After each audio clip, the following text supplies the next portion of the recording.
As the title suggests, I, 27, female, have always had a tumultuous relationship with my parents. It was not easy growing up around them. You see, both of my parents were overachievers. They competed to be the topper through their high school and got into the same university. Not knowing anybody there, they stuck close to each other, and over the next few months, it translated into something more. Both of them are extremely talented and clearly geniuses. They have high-paying jobs and we have quite a comfortable life. The only thing that they both failed at was being a parent to me. I was the result of an accidental pregnancy. My mother has since told me from time to time how she and my dad both didn't want any children, but after going for their first ultrasound and hearing my heartbeat, they just couldn't give me up. They also have religious parents who would have probably had a fit had they not continued with the pregnancy. As a result, 9 months later, I was born. Now, my parents, being both overachievers, had their first fight about who would be staying at home. Ultimately, it was decided that since my mother had sacrificed enough while she was pregnant and earned more than my dad, she would be the one working while my dad would take care of me at least until I was old enough to be taken care of by a babysitter. As a child, I remember my parents would make me go through insane tests to judge whether or not I was a genius. I have heard from my grandparents that my parents would only allow me to play with blocks or card games. I was not allowed to paint as they didn't want me to develop an affinity to become a painter as an adult. I was also not allowed to watch TV like any other normal child. They would let me play with the piano in the hopes that one day, with proper training, I could sit down and master it. Everything that I did or ate was also closely monitored by them. I was not allowed to eat any junk or chocolate whatsoever. I remember going to birthday parties and not being allowed to eat cake or any junk since my parents would have notified the host regarding this. As you can already guess, my childhood was pretty horrible. I would watch everyone else have a normal childhood while I was treated like a science project in the hopes that I would one day turn out to be a genius. The only happy times I remember were when I spent my weekends with my grandparents. I was lucky enough to have both sets of grandparents who would spoil me silly, and they didn't care about my parents' so-called rules. I would sometimes watch old black and white movies with my grandfather when I was with him, which I absolutely loved. I guess it's true when they say that the stricter the parent is, the sneakier the child becomes. Despite their efforts to control every aspect of my life, I developed a rebellious streak, fueled by a desire for normalcy and the freedom to make my own choices. As I started to get older, like any other teenager, I realized that I could do anything that I wanted as long as I didn't get caught by my parents. So I would sneak out to go to parties and try out makeup in our girls' bathroom or take up pottery classes in school as a form of rebellion, which were everything that my parents would not have allowed me to do had they known. Of course, sometimes I was caught doing these things and they would then give me a lecture about how I needed to buckle up and concentrate on math and science, as they wanted me to have a career revolving around these subjects. One particular day, while I was out doing pottery, a cute guy from my class asked me out. I was quite taken aback, since being a geek who was hardly allowed to make a lot of friends, I never thought I had any qualities that other girls of my age had, so being asked out was a big deal. He was cute and we had a fun time on the date, but when he came to drop me off, my parents saw us while we were about to kiss. They looked pissed off, to say the least. That night they let me know how disappointed they were by seeing me waste my time around a boy and how I needed to buckle up and concentrate on my studies. My mother told me how she didn't waste months of her life so that I could go around and be a school slut. I had tears in my eyes hearing her harsh words. My dad joined her and said how I was too young to go out with boys and that the only thing that I should be doing at this age was reading my books. I tried to protest and say how everyone in my class went out and dated while also maintaining good grades, which I could do also. But my parents were not having it. They told me how they already regretted having me, and the only thing that they wanted was to see me achieve great things in my life like they had. It was frustrating to hear my own parents talk about me as if I was some sort of a pet to them and had no life of my own. They told me to go to bed without any food that night so that I could think about what I had done wrong. I was so conditioned to listen to them that I never even thought how traumatizing these incidents were. As if things couldn't be worse, that night I accidentally heard my parents talking about me in the dining room. This is when I found the real reason why they hated me so much.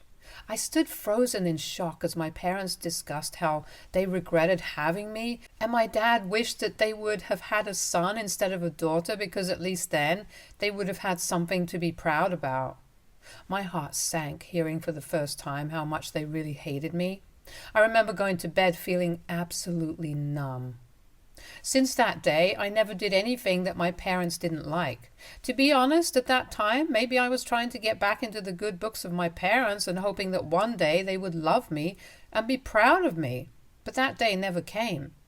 They never cheered for me during graduation and refused to allow me to go to our graduation party, saying how it was a waste of time and that this is where girls end up pregnant. When it came time for college, I had already gotten into a reputed university in our state with a full scholarship, and they were extremely proud of it.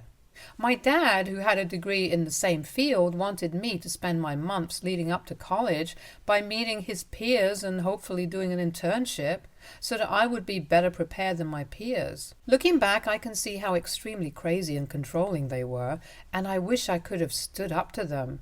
But at that time, I really believed that they knew what was best for me, and I didn't want to disappoint them further. As you can expect, college was hell. Although I liked studying biology during college, I realized that I never wanted to pursue a degree in this. No matter how much time I spent in the library cramping the syllabus, I hated this subject more and more. And during my second year, I fell into depression since I knew that I could never talk to my parents about this. And my grades were suffering. It was during this time when I was at the lowest point of my life that I met Gerald, who would later become my husband. He is the funniest, carefree person I have ever met in my life, and spending time with him always makes me feel light. Unlike my parents, Gerald came from a warm and supportive family. His parents were the antitheses of mine, loving, caring, and understanding. They embraced me into their family, providing the warmth and acceptance I had craved for so long. Looking back, I can see how Gerald came at exactly the right time in my life. He taught me to not take life so seriously all the time, and has always made me laugh. When I finally opened up to him about my life and my parents, he was shocked, to say the least. He was the first person who pointed out how abusive it was for my parents to not let me have my own identity or have any friends. Spending time with him more and more made me feel like I finally woke up from a long slumber and was finally able to see things clearly. I started to realize how I had lived all my life trying to please my parents by doing everything that they wanted, when in reality I should have stopped and thought about if it pleased me also. Because my grades were suffering during this time, my parents decided to meet up with me. As usual, without even asking about how I was doing or whether or not I was well, they launched into a lecture about how disappointed they were to see my grades and how they were embarrassed that their friends and family might find out that their daughter was securing such poor marks. I scoffed, hearing how ridiculously self-obsessed they were. They had the audacity to worry about others when I was clearly not doing okay. This is when I finally stood up to my parents and told them how much I hated studying biology, and I had been thinking about changing my degree to psychology. They freaked out and told me how they could not allow me to waste away my life by choosing such a demeaning degree. To them, pursuing a degree in psychology was equivalent to being a failure in life. However, I told them that I was an adult now and I was going to study something that made me happy rather than study biology and be depressed for life. We had a huge fight, and in the end I had to involve my grandparents, as my parents started threatening me, saying how they would make my life hell and they would never see my face again. My grandparents stood by me and warned my parents to not pressure me into doing something that I didn't want to do. They threatened my parents, saying that if they cut me out of their lives, then they would do the same with them. It was a long fight, but ultimately I was able to change my degree. It was liberating for me to finally study something I was passionate about. This is when I was finally able to enjoy my college. I was able to wake up in the mornings without feeling anxious or eat my food without worrying about my future. I would spend my mornings at class or working hard at the library, and my evenings with Gerald exploring the city and having a good time with him.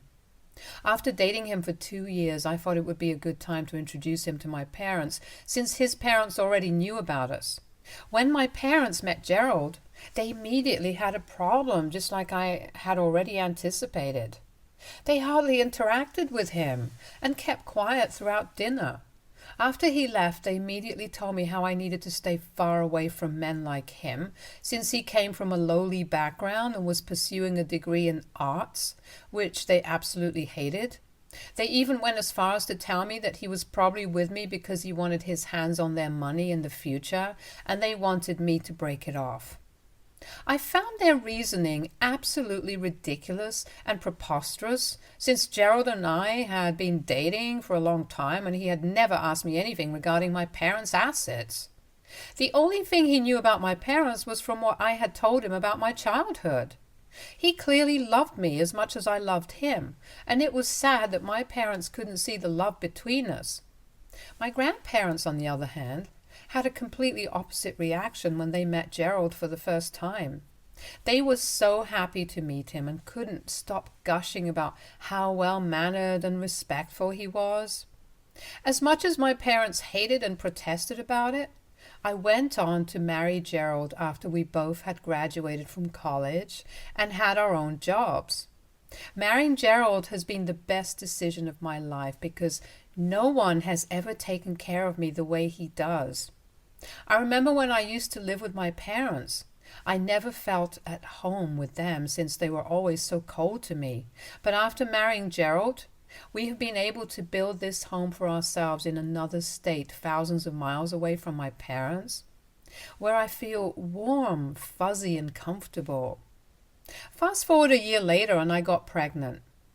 I had been traumatized by my parents in my childhood, as they never wanted me to begin with, so I was afraid at first to tell Gerald that we were pregnant in case he would react like my parents, but to my shock, Gerald was over the moon after hearing the news. He hugged me and said how excited he was to become a parent. His reaction was totally different from what I had expected, and it made me feel so much better about starting our little family. His happy reaction made me reflect on my own upbringing. I realized that I wanted something different for my child, a loving and nurturing environment free from the suffocating expectations and tests my parents had subjected me to. Once, when we went for my gyno appointment during my pregnancy, expecting the usual checkup, the doctor shared an unexpected news with us. We were going to have twins! I couldn't believe it at first. The ultrasound screen showed 2 tiny heartbeats, and I remember looking at Gerald with a mix of shock and excitement. Twins! It meant double the joy, but it also meant preparing for a bigger family than we initially thought. As reality sunk in, Gerald and I started adjusting our plans. We needed to make space for 2 cribs in the nursery and buy double the baby clothes and diapers. It was both overwhelming and thrilling to think about raising 2 little ones at the same time. Throughout the pregnancy, we attended prenatal classes, read parenting books together, and even turned a room in our home into a cute nursery for our babies. Gerald's excitement made me feel more and more sure that we could do this whole parenting thing together. During my pregnancy, my parents also showed some interest in our impending parenthood. Surprisingly, they told me how excited they were to meet my children. However, my guard was up and I couldn't help but wonder about their sudden change in behavior. When it was time to reveal the gender of our babies, Gerald's parents set up a small celebration with all our close family and friends. My parents had flown in to be there for the celebration and were staying at a hotel nearby. The atmosphere was buzzing with anticipation as everyone gathered to learn the genders of our twins. The moment arrived and Gerald's mother handed us 2 sealed envelopes containing the gender details, since she had talked with our doctor and already knew the news to prepare everything for us. As we opened the envelopes, excitement filled the room as we saw each had a card inside. A pink card for our baby daughter and a blue card for our baby son. Our eyes widened in shock as we realized that we were having both a son and a daughter. The joyous cheers echoed as everyone ecstatically hugged us. Gerald's parents were brimming with pride. My grandparents were thrilled and our friends congratulated us warmly. However, amid the celebration, I noticed something odd. My parents' faces fell in disappointment. While everyone else was hugging us and expressing their happiness, my parents remained quiet and distant. They didn't come forward to congratulate us, and their lack of enthusiasm stood out in the room. After the celebration, I couldn't shake off the uneasy feeling caused by my parents' strange behavior. I decided to confront them, seeking an explanation for their unexpected reaction. We sat down and I asked them directly why they seemed distant during such a joyous occasion. Their response caught me off guard. They confessed that they were disappointed with the gender reveal. According to them, they had hoped both my children would be boys. I was taken aback by their absurd thinking and couldn't believe that they would express such disappointment about the genders of their own grandchildren. Suddenly, I remembered the conversation between my parents that I had overheard about how they had always wanted a son. It was then that I realized that they had not changed much over the years. I don't know whether it was my pregnancy hormones or my instinct kicking in as a mother, but I was extremely pissed that they dared to think like that about my unborn daughter. I started to yell at them loudly to get out immediately. My mother retorted back, saying how I should behave more ladylike, but I did not care about her opinions anymore, and almost shoved them out of my house. Gerald came running to be by my side, clearly concerned. I told my parents that clearly they had hated the fact that I was born, so now they wouldn't have the pleasure of ever knowing their grandchildren because I didn't want their sexist attitude polluting the minds of my babies. I shut the door to their stunned faces. Over the months they tried to backtrack and send a half-hearted apology, but I remained firm about my decision. When their lame apologies didn't work, they tried to manipulate me by making me feel guilty, saying how, as grandparents, they needed to be in our children's lives, but I refused to yield. Gerald has had my back throughout this, and even he doesn't want our children to be anywhere near my parents. I just gave birth last week, and it has been a surreal experience to say the least. I think I have never been happier than the moment I held my 2 babies for the first time. Gerald was by my side throughout the birthing process and has been an incredibly understanding partner. His mother has been staying with us to help me out with the babies since, unfortunately, Gerald couldn't get more days as leaves at his office. Yesterday morning, out of nowhere, I received a package in the mail. Inside were extravagant gifts, each with a hefty price tag. Accompanying the gifts was a note that read, "Flying to see you soon, my boy. Your grandparents." I stared at the note in confusion and looked around at the gifts, and suddenly realizing that all the gifts were meant for my son only. It was clear that somehow my parents, despite our last fight, were delusional enough to think that I would allow them to have a part in my son's life when they couldn't even bother to wish my daughter or me as a mother. Taking a deep breath, I composed a thoughtful but firm message to send them on the phone. I straight away made it very clear that their presence in our lives was not welcome anymore, and that they wouldn't get to see their grandchildren.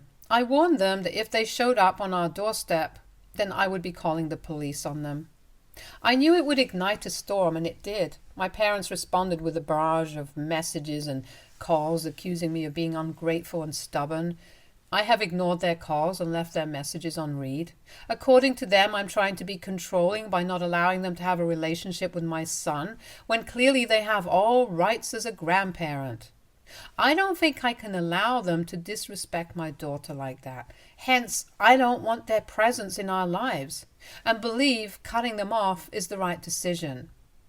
AITA for cutting off my parents from our lives after what they have put us through? Update 1. Wow, I did not expect so many comments in a matter of a few hours. I'm glad to see a majority of you agree that what my parents have done cannot be forgiven. I quite agree, since I don't want my daughter to grow up to see them favor my son over them. I don't want her to have the same trauma or self-esteem issue that I have as a result of my parents' toxic upbringing. It boggles my mind how my parents can be so educated yet have such predated opinions. They made my life a living hell while growing up, and I know if I continue to allow them in our lives, they might impose their beliefs on my children, and I don't want that. Fortunately, Gerald, his parents, and my grandparents have been there for me during this time. My grandparents are furious that my parents are favoring my son over my daughter and have made it clear to me that they supported my decision to cut them out of our lives. They have also talked with our parents, but I don't know how well that has gone. Gerald and I have come to the conclusion that I should send the gifts back to my parents, so as to send a clear message to them that we don't need anything from them. I agree, and we'll be sending back the gifts tomorrow. Update 2. After I sent back the gifts to my parents, they kept calling and texting me, insisting that we needed to meet. So this weekend, I asked them to fly out here so we could talk for the last time face to face. I had invited them out for lunch at a nearby restaurant. When my parents arrived, my mother, without even listening to me, started going on a rant about how I had no right to keep them away from their grandchildren. I told them straight up how, as the parents, I had every right to keep them away from whoever I deemed was toxic, and they could go and cry to the walls if they wanted to. My dad tried to justify saying how my mother didn't mean that and that they just wanted to see their grandson. I scoffed, hearing this, and asked them straight up why they kept on mentioning my son when I had a daughter as well. I told them how I had already told them that I didn't like how they favored sons over daughters, and that I didn't want that for my daughter. My parents, hearing this, said how I should be more forgiving towards them since they are still learning, and that if I wanted them to meet my daughter, then most definitely they wouldn't mind. It infuriated me how casually sexist they were behaving, and the conversation got pretty heated after this. I made it clear that their biased attitude was not acceptable, especially when it came to my children. I explained that I didn't want their negativity around us and that I didn't want them anywhere near my children for the rest of their lives. My parents started screaming about how they could go to the courts over it, and I told them that they were welcome to do so, since it would give me an opportunity to recount my childhood stories where they had abused me and gotten away with it. My parents stared at me in horror as I continued to say how I would not just stop there, and I would then continue to tell our entire family about what my parents had done to me. I knew their reputation was extremely important to them, so they were at a loss of words, hearing my threat, knowing that I wasn't messing around. There were several minutes of arguing back, but ultimately I told them firmly that I couldn't have them in our lives anymore. And they could crib about it as much as they could, since my decision was never going to change. I walked away from them that day with the satisfaction that my children could never be traumatized by them the way that I was while growing up. It hasn't been an easy decision, but I had to prioritize the well-being of my family. Gerald has been a huge support throughout this. We have blocked them, so they have no way to reach out to us. It is a challenging situation for me to permanently cut off my parents, but I'm holding my ground for the sake of my kids. I appreciate all the support I have received from this community during this tough time. Update 3. Several months have passed since I sent back the gifts and made it clear to my parents that they were no longer welcome in our lives. Thanks to a lot of comments about my parents possibly going to court over not being allowed in our children's lives, Gerald and I decided to consult with the family lawyer to explore legal options, and we were assured that there was no way that their claim would hold any ground, since I have thousands of text messages of how abusive my parents are towards me. We feel assured now that they can't do anything to us now. On a positive note, we've been enjoying the time with our twins and creating beautiful memories as a family. My daughter and son are thriving, and we are slowly learning how to manage twins. We visit my grandparents whenever we can, or video call them so they can spend time with our children. The support from Gerald's parents has been invaluable during this time. They babysit our children whenever I and Gerald need to spend some time together, or if I'm too exhausted. Our little family unit is strong, and we're determined to shield our children from the negativity that affected my own upbringing. I appreciate the ongoing support from everyone. It reinforces my beliefs that prioritizing the well-being of my children is the most important responsibility I have as a parent. Stay tuned for more stories from our girl relationships.